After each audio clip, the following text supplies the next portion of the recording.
Bonjour à tous et plutôt rebonjour. Bienvenue à tous ceux ou celles qui nous ont rejoints pour cet après-midi. Merci de respecter les horaires, vous êtes déjà nombreux, c'est formidable. Juste 2-3 petits points de logistique pour démarrer. Vous avez vu qu'on vous a distribué des casques servant à la traduction à l'entrée de cette salle. On vous demande impérativement, et je me fais le porte-parole de cette demande, que vous devrez impérativement rendre ces casques au moment de la pause, c'est-à-dire à 15h30. Merci beaucoup. Deuxième petit rappel, je l'ai dit ce matin, il y a un code Wi-Fi qui est affiché un peu partout. Je rappelle les codes pour le réseau Journée CCR 4, code Journée CCR 4. Et le hashtag, profitez-en, vous pouvez tweeter, ça s'est bien passé comme ça toute la matinée, il n'y a pas de raison que ça ne continue pas. Hashtag Journée CCR pour évidemment tweeter sur les réseaux sociaux tout au long de l'après-midi. En tout cas, bienvenue à tous. Vous avez pu remarquer ce matin que les interventions, les tables rondes se sont déroulées très bien, sous le signe en tout cas, je dirais, du dialogue, du respect des uns et des autres, mais ça, personne n'avait de doute. Mais nous avons essayé de dialoguer d'une façon évidemment courtoise, mais aussi vivante, dynamique, et c'est pas parce que nous sommes après le déjeuner que ça va changer, mais là aussi, je n'ai pas de doute. Alors ce matin, on a surtout parlé, vous vous souvenez, du changement climatique et catastrophes naturelles liées aux enjeux pour les territoires, et nous avons bien insisté notamment sur cette notion de territoire et d'aménagement du territoire. Nous allons poursuivre cet après-midi, mais d'abord, en ce début d'après-midi, la remise du prix CCR, ça commence à être une tradition, et j'appelle à me rejoindre Laurent Montador, directeur général adjoint CCR, pour cette remise de prix.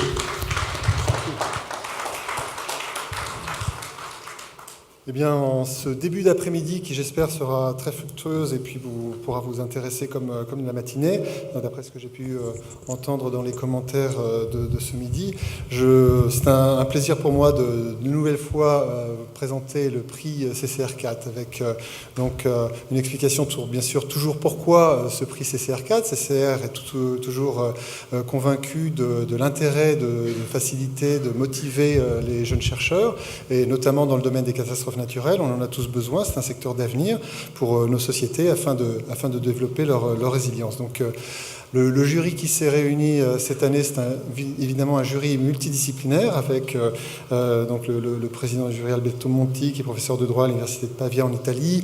Vous avez aussi des professionnels, Jean-Charles Charluteau de Generali. Vous avez des personnes au niveau du groupe Covea, M. Moreau et du Martinet. Vous avez un historien des catastrophes naturelles du CNRS, Emmanuel Garnier. Des personnes de l'IRSTEA avec Madame Brault, de l'ISFA avec Christian Robert, et du BRGA avec M. Romer, et puis évidemment des collaborateurs de CCR qui font partie du secteur scientifique, recherche et développement, avec Thierry Coignac, David Moncoulon et Pierre Tinard. Alors, peut-être vous pouvez nous rappeler les critères d'attribution de ce prix. Les critères sont des critères d'intérêt qui peuvent être d'intérêt scientifique, mais pas que scientifique. Vous le verrez lorsque je dévoilerai la thèse qui a remporté le prix. C'est donc des travaux qui sont réalisés pour promouvoir à la fois les activités de recherche au niveau des catastrophes naturelles, pour soit des questions d'assurance, d'assurabilité, de techniques de transfert du risque, on va dire, ou bien des choses plus axées sur la gestion de crise, ou bien la prévention. Donc on est dans ce sujet-là, mais avec une particularité cette année, c'est que c'est une thèse de droit qui a été choisie et sélectionnée avec donc un intérêt particulier, parce qu'à la fois c'était la première fois que l'on avait un sujet tel que celui-là sur un examen des nouveaux enjeux, nouvelles pratiques juridiques, notamment sur les submersions marines, avec tout le panorama complet, très bien décrit, des outils juridiques à disposition pour la prévention. Donc c'était un travail qui a été considéré comme étant très clair, complet, donnant des idées innovantes, avec un débat notamment sur justement la solidarité un débat sur la solidarité, la responsabilité, la responsabilisation. Et donc c'était quelque chose qui apparaît comme étant assez intéressant de nos jours, sachant que, bon, vous le savez, bien sûr, il y a toujours une forme de judiciarisation ou de tentative de judiciarisation parfois du régime des catastrophes naturelles, hein. Donc c'est des choses qui existent bien sûr. Mais je voudrais toutefois alerter sur le fait qu'une judiciarisation un petit peu poussée à l'extrême peut porter préjudice au régime et à l'ensemble de ses acteurs, sachant que le régime des catastrophes naturelles, basé sur la solidarité, mais en étant aussi sur une responsabilisation, eh bien c'est un régime qui est solide. Le fait effectivement d'avoir une certitude d'être à la fois pour les assurés, mais aussi pour les assureurs d'être réassurés à bon escient de manière très importante et voire même sans limite est quelque chose qui rassure, qui rend le système et l'ensemble du système solide, dans lequel CCR et la garantie d'État forment une clé de voûte. L'importance de cela ne doit pas être mise un petit peu en défaut avec quelques débordements sur les ailes, notamment sur des recours, et on pourrait même imaginer que les choses qui peuvent être vertueuses au niveau du régime, on en a parlé ce matin au niveau de la prévention, et bien la prévention avec les PCS, alors vous pouvez imaginer ensuite des listes d'actions à réaliser par notamment des risques managers communaux, et dès lors qu'il y ait un des items de cette liste qui n'ait pas été proprement exécuté pour des raisons qui peuvent être parfois indépendantes de la volonté de celui qui est chargé de les exécuter, bien, avoir un recours contre ce type d'action pourrait, je dirais, apporter des états d'âme et des solidités discutables du système. Donc ce n'est pas l'intérêt de ce système qui est plutôt à renforcer. Donc l'intérêt de cette thèse, elle va être présentée non pas par l'auteur et Vanessa Mulot, qui est en fait aujourd'hui en train de passer son examen au barreau, mais je vais appeler... Une bonne raison. Oui, c'est une très bonne raison. Donc je vais appeler Marie-Laure Lambert, qui est sa directrice de thèse et qui va vous l'expliquer bien mieux que moi. Alors par contre, je dois lui remettre des choses, en lui demandant bien sûr de ne pas le conserver pour elle, mais bien de le donner à Vanessa. Voilà, le nom est bien mis. Donc voilà, il faudra... Le prix CCR vous est décerné à Vanessa Mulot. Et puis Vanessa a aussi une petite contribution sonnante et trébuchante de notre part, ce qui était bien sûr prévu et qui est à lui remettre, évidemment. Voilà. Je vous remercie. Alors donc, vous allez... voilà. La petite, voilà. Voilà. Moi, je souhaiterais juste, Monsieur Montador, que vous puissiez montrer quand même... je dirais, le travail, moi je l'ai regardé tout à l'heure, c'est quand même non pas un pavé, ça serait péjoratif, mais c'est quand même quelque chose de lourd, sûrement passionnant, je vous le recommande. C'est formidable, en tout cas très intéressant, moi je vais le lire avec attention. En tout cas, gros travail, combien de temps 4 ans et demi. 4 ans et demi de travail, et comment vous avez travaillé? Expliquez-nous un petit peu. Comme avec tous nos doctorants, c'est-à-dire qu'on leur propose des sujets. Là, c'était un sujet avant la tempête Xynthia, donc en 2009. Regardez peut-être vers la salle, allez-y. Un sujet donc qui nous semblait un peu nouveau, qui a semblé aussi nouveau au fonds de recherche AXA, qui a soutenu financièrement cette thèse pendant 3 ans. Et donc ensuite, une direction de thèse en droit avec des recherches à faire sur les régimes juridiques, sur le contentieux, et puis les passerelles que je vais vous présenter un petit peu sur le contenu du travail qui a été réalisé. Bon, maintenant, on va rentrer de plein pied dans votre thèse, en essayant effectivement d'intéresser tout le monde, mais je n'ai pas de doute, encore une fois. Allez-y. Voilà. Alors, merci.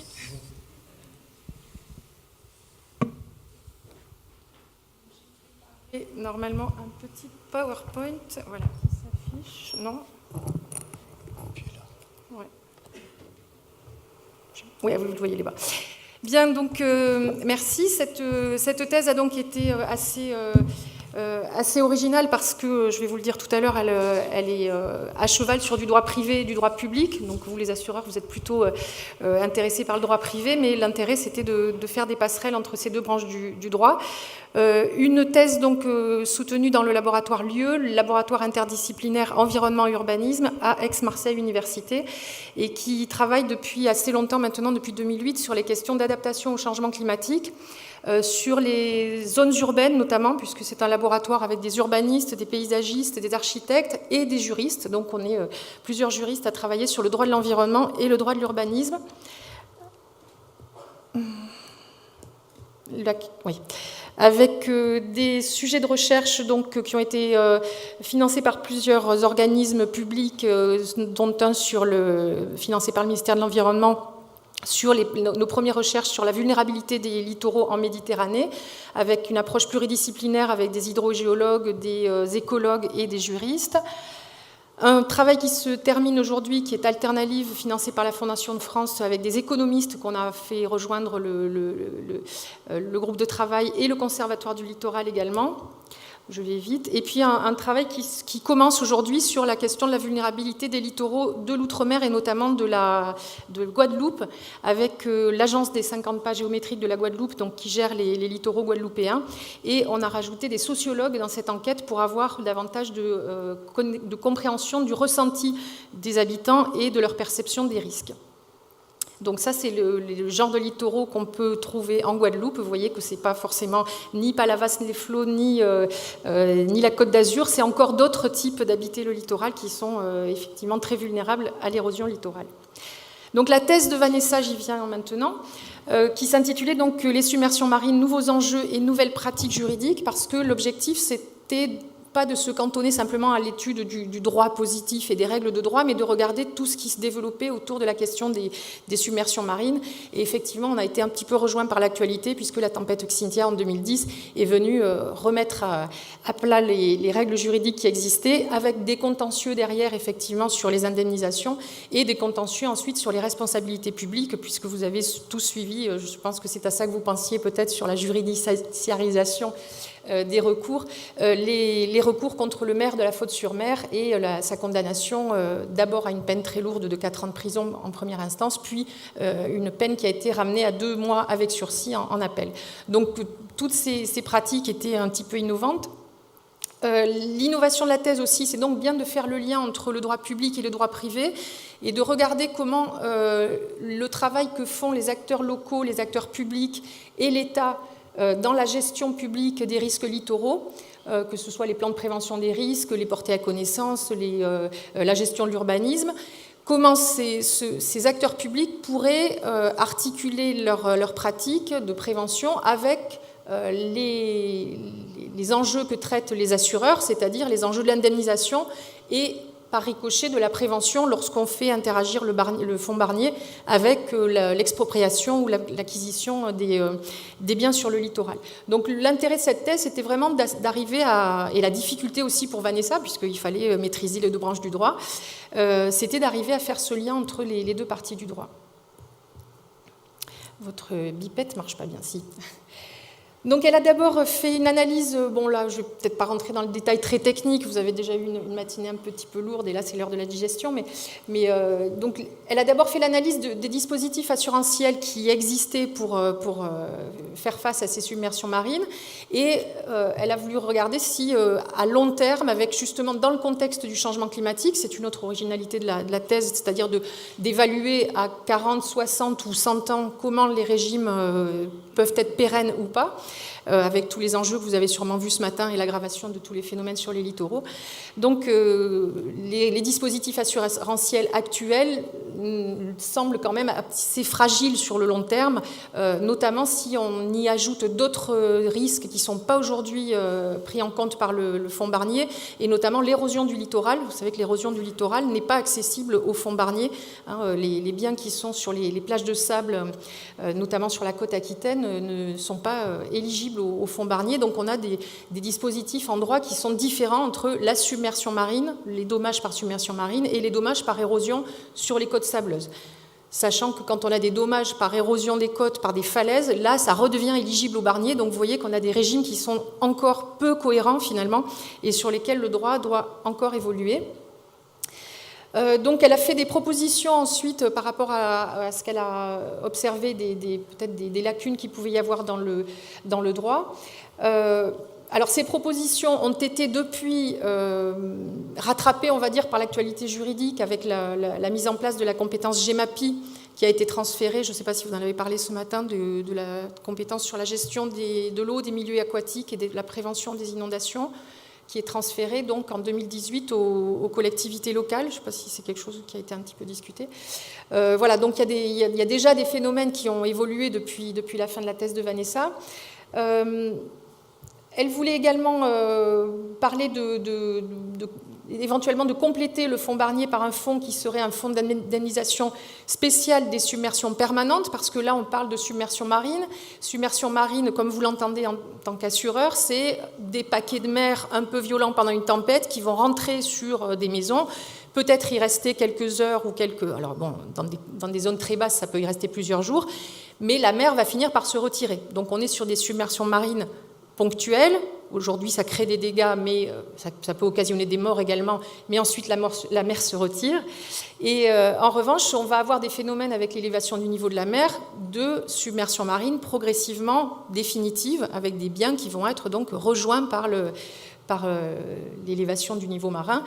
Et donc, le Barnier n'arrivera certainement pas à éponger, si je peux faire un jeu de mots, en tout cas, c'est l'ensemble de ces biens vulnérables.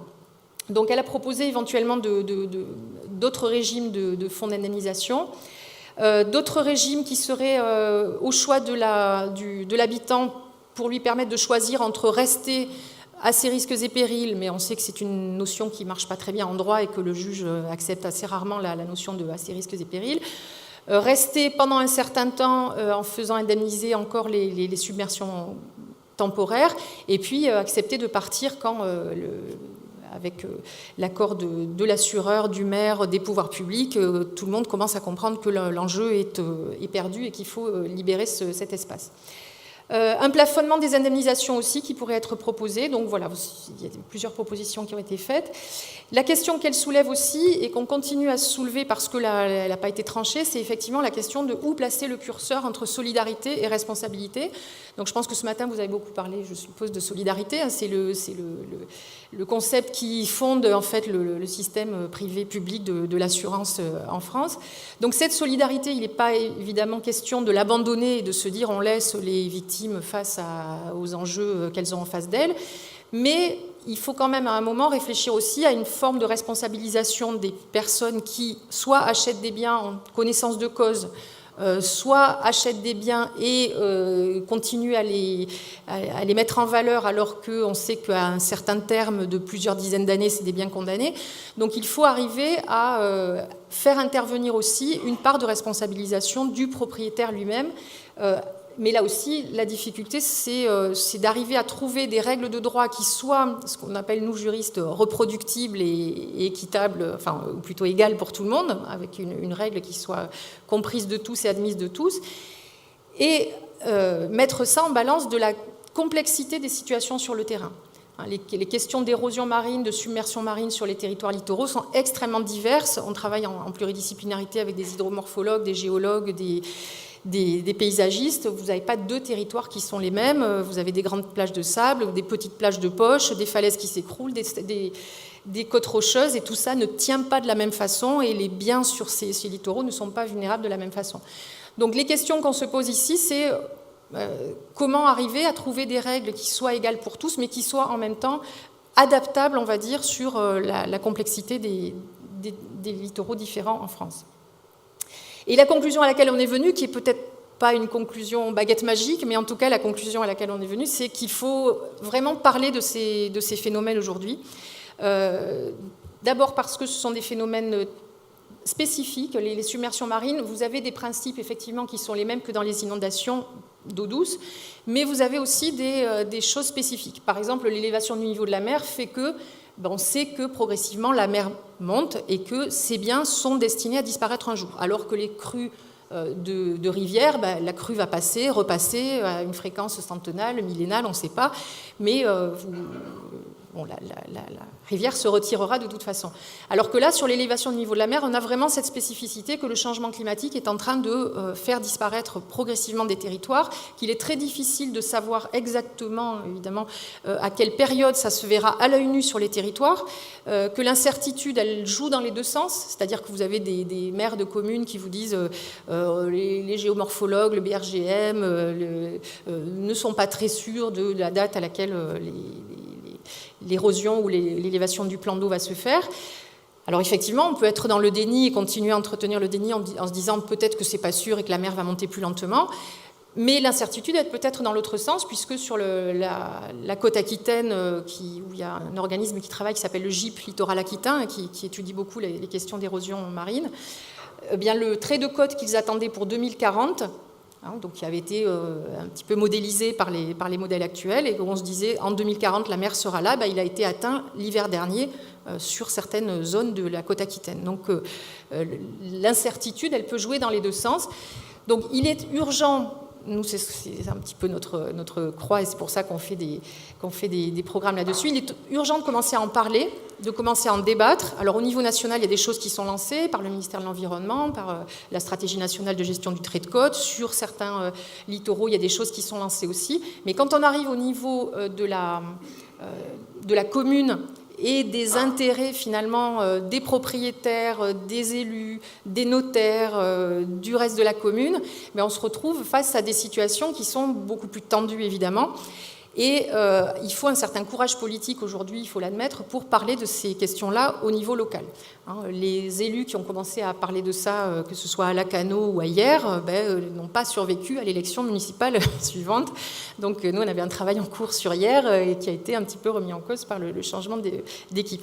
Donc voilà, j'ai vu avec plaisir que sur la brochure CCR, vous disiez qu'il fallait non pas seulement prévenir, mais anticiper. Donc là, on est tout à fait d'accord. Il faut qu'on commence à anticiper sur des phénomènes qui sont déjà en cours, qu'on mesure. L'élévation du niveau de la mer, elle est mesurée.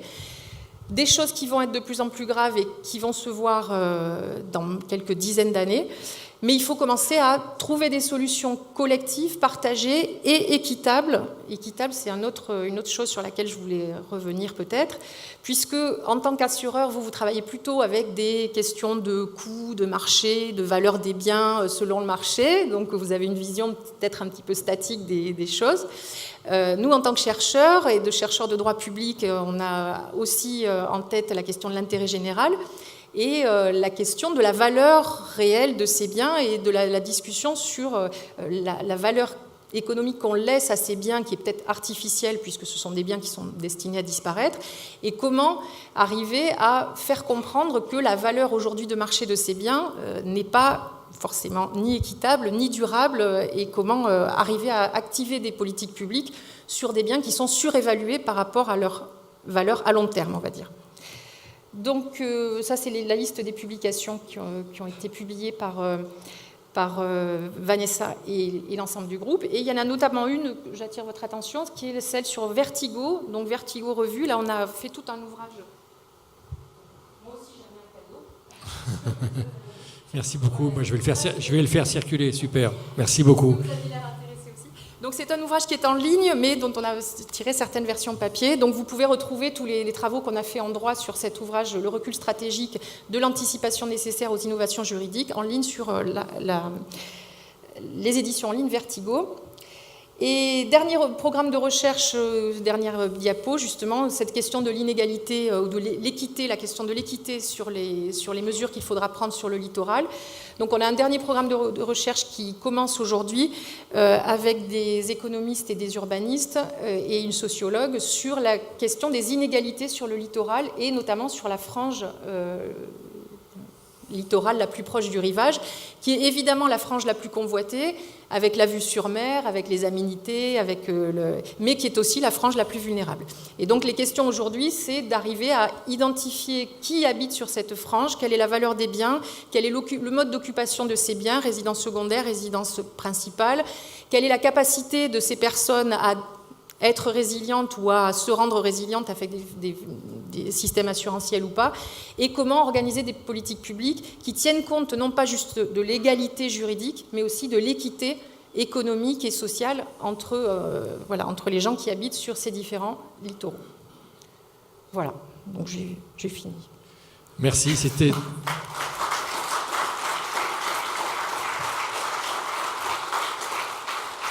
Merci, c'était très complet. Petite question, alors cette thèse, elle va devenir quoi? Qu'est-ce que vous espérez? J'imagine que, en fait, vous l'avez un peu dit, elle concerne tous les acteurs. Vous avez mis l'accent sur, par exemple, les élus, mais ça intéresse aussi évidemment directement les personnes ou les entreprises concernées, les compagnies d'assurance, bien sûr, mais qu'est-ce qui va se passer à partir de maintenant? Alors la thèse, je crois qu'elle va être mise en ligne sur le site de la CCR, m'a dit Vanessa, c'est bien ça? Donc pendant 1 an ou 1 an et demi, je ne sais pas. 1 an. Autant que... Jusqu'à ce que la mer monte, voilà, donc voilà. Elle va y rester assez longtemps. Ensuite, de toute façon, on peut aussi envisager une publication papier, mais ce qu'on cherche à faire la plupart du temps, c'est plutôt de sortir ce qu'on appelle des livrables ou des guides méthodologiques. Donc c'est des choses sur lesquelles on travaille dans nos programmes de recherche. Là, Vanessa, elle a fait ses 4 ans et demi de thèse. Elle est partie en tour du monde après, même avant d'avoir eu le chèque de la CCR, parce qu'elle elle était saturée un petit peu de son sujet. Là, elle va devenir avocate, je le lui souhaite, si quelqu'un veut lui proposer un travail aussi, par ici, elle cherche. Mais voilà, il y a d'autres chercheurs aussi qui travaillent sur ces questions-là. On a une thèse qui se termine, là, qui a été déposée, qui va être soutenue en septembre, sur le caractère inhérent des risques liés aux espaces naturels. C'est-à-dire, justement, ça rejoint votre question sur la juridiciarisation. Une étudiante, Élodie Doz, qui a fait sa thèse en CIFRE au Conservatoire du Littoral et qui travaille sur, justement, éviter ou trouver des systèmes pour que le public accepte davantage les risques liés aux espaces naturels. Ça a commencé avec une personne qui se tord la cheville dans un sentier d'un espace naturel entretenu par un conseil général, avec un recours contre le conseil général parce qu'il y avait un trou dans le sentier. Oui, effectivement, quand on se promène dans des espaces naturels, on n'est pas sur des pistes cyclables et il peut arriver des choses. Donc l'idée de cette nouvelle thèse, c'est de réfléchir à cette question, là aussi, d'acceptation des risques un peu plus grandes de nos sociétés, qui sont quand même des sociétés très protégées et très enclines à rechercher tout de suite soit une couverture assurantielle, soit la responsabilité d'un responsable ou d'un coupable. Voilà, donc les recherches continuent, si vous voulez. Ensuite, ce qu'on essaye de faire, c'est effectivement plutôt des choses plus synthétiques à disposition des acteurs et qu'on diffuse soit par le Conservatoire du Littoral, soit par le ministère de l'Environnement, soit par le GIP Littoral Aquitain. Voilà. On essaye de toucher les acteurs ensuite pas avec 400 pages, mais avec un peu moins, quoi. Très bien, merci infiniment. Je pense qu'on peut applaudir Marie-Laure Lambert. Juste petite question, l'équipe qui a fait cette thèse, c'est combien de personnes? Au laboratoire, au lieu, on est 40 chercheurs, mais pas tous juristes. En droit, on est 5-6, on n'est pas très nombreux. On est une petite équipe, on ne coûte pas très cher, mais on a quelques idées. En tout cas, merci encore et bravo. Et bonne chance donc à Vanessa Mulot.